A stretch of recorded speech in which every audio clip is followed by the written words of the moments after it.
அங்க இருக்கும்போதே நீங்க சொன்னீங்க அவருடைய குரோத் எந்த மாதிரியா இருந்தது. இப்ப அவர் இருக்கிற இடத்தையும் சரி, ஒரு ரிவ்யூ ப்ரூஃபா, ஒரு கிரிட்டிக் ப்ரூஃபா மாறிட்டார்ல. ம். இது எப்படி பார்க்குறீங்க? இந்த வளர்ச்சி அது காரணம் என்ன தெரியுங்களா?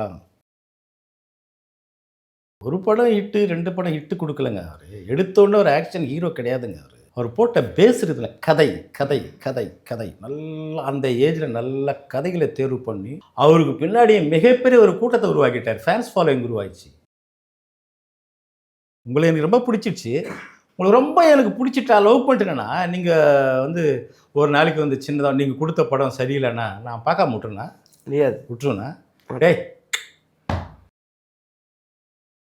அதுக்கு முன்னாடி அவர் பண்ண ட்ராவல் எவ்வளோ? எவ்வளோ அசிங்கங்கள், எவ்வளோ அவமானங்கள், எவ்வளோ வேதனைகள், எவ்வளோ எவ்வளோ சந்திச்சிருப்பார்ல?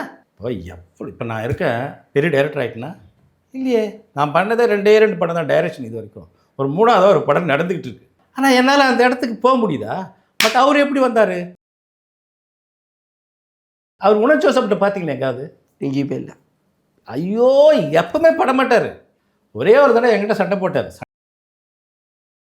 நான் ரொம்ப சந்தோஷப்பட்டேன். என் ஹீரோ என்ன இதுவரைக்கும் திட்டவே இல்லையே! திட்டாரு ரொம்ப சந்தோஷம்ப்பா.